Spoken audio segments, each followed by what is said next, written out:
سبحان اللہ و بحمدہ۔ ایک مرتبہ کا واقعہ ہے،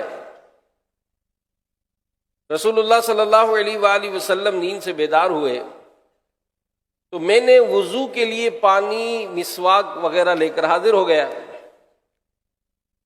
میری یہ خدمت دیکھ کر دریائے کرم جوش پر آ گیا۔ سخیوں کے سخی مکی مدنی صلی اللہ علیہ وآلہ وسلم نے عطاؤں کا دروازہ کھولتے ہوئے فرمایا، سل اے ربیہ، مانگو۔ اب آقا کے خادم تھے، عرض کی اسألوک مرافقتک فی الجنہ، یا رسول اللہ صلی اللہ علیہ وآلہ وسلم میں جنت میں آپ کا پڑوس مانگتا ہوں، کہ سائل ہوں تیرا، منگتا ہوں تجھ سے تجھی کو، معلوم ہے مجھ کو تیری اقرار کی عادت۔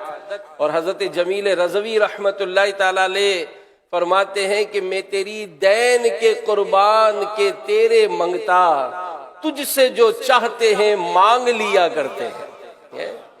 تو مانگتے تو حضرت ربیہ رضی اللہ عنہ نے سب کچھ مانگ لیا تھا، مگر میرے پیارے نبی صلی اللہ علیہ وآلہ وسلم سخیوں کے سخی ہیں، آپ کی عطائیں کیا ہیں؟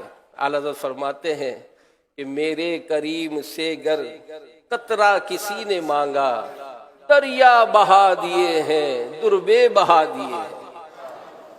حضرت ربیہ رضی اللہ عنہ جنت میں آقا کا پڑوس مانگ چکے تھے، اور نبی پاک صلی اللہ علیہ وآلہ وسلم نے فرمایا، او غیر ذالک، کیا کچھ اور بھی چاہیے؟ عرض کیا، ہوا ذالک، یہی درکار ہے کہ فضل رب العلا، اور کیا چاہیے؟ مل گئے مصطفیٰ، اور کیا چاہیے؟ دامن مصطفیٰ جن کے ہاتھوں میں ہے، ان کو روزے جزا، اور کیا چاہیے؟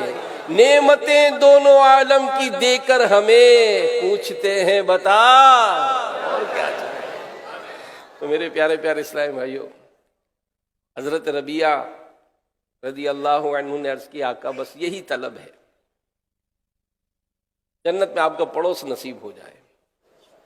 اس پر رسول پاک صلی اللہ علیہ وآلہ وسلم نے فرمایا، فَأَعِنِّي عَلَى نَفْسِكَ بِكَثْرَةِ السُّجُودِ، کثرت سے سجدے کر کے اپنے نفس پر میری مدد کر۔ مالک ہیں خزانہ قدرت کے، جو جس کو چاہیں دے ڈالے۔